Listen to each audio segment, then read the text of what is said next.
বাংলাদেশের রাজনীতির যে চিরচেনা চরিত্র ঘুরে ফিরে কিন্তু সেই চরিত্রটাই সামনে আসে।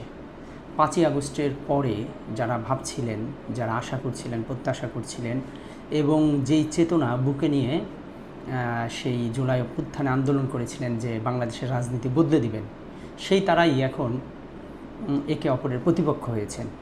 এবং শুধু প্রতিপক্ষ হয় নাই, তারা ক্যাম্পাসে ক্যাম্পাসে যে ধরনের সংঘর্ষে জড়াচ্ছে এটি আসলে সুখবর না, এবং এটা অবশ্যই একটা আতঙ্কের বিষয়।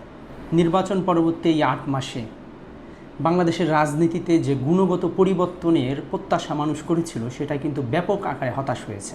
এখন তো রাজনীতির মাঠে ছাত্রলীগ নাই, হেলমেট লীগ নাই, তাহলে এই যে ছাত্র দল এবং ছাত্র শিবির তারা কি করতেছে? ছাত্রলীগ থাকতে যেই ধরনের সহিংসতা হয়েছে, যে ধরনের হামলা হয়েছে, এরাও তো ঘুরে ফিরে একই কাজ করতেছে। কে দোষী কে নির্দোষী আমি সে প্রশ্নে যাব না, এই জন্যই যাব না। দেখেন, এইখানে সবাই সবার ন্যারেটিভ নিয়ে ব্যস্ত। এখানে কে দোষী কে নির্দোষী সেটা নির্ণয় করা আমার কাজও না, এবং আমি সেটা করব না। কিন্তু হতাশার জায়গা হচ্ছে যে বাংলাদেশের একজন নাগরিক হিসেবে কিন্তু আমরা সবাই পজিটিভ রাজনীতি সেটা প্রত্যাশা করি, যেটা 5ই আগস্টের পরবর্তীতে প্রবলভাবে প্রত্যাশা করা হয়েছে, কিন্তু সেটা হতাশ হয়েছে। দেশের বর্তমান যে অর্থনৈতিক অবস্থা, বিদ্যুতের যে দাম বাড়ছে, বাজার দ্রব্যমূল্যের ঊর্ধ্বগতি, এগুলো নিয়ে কিন্তু মানুষ এমনি ক্ষোভ, মানুষের মধ্যে ব্যাপক হতাশা।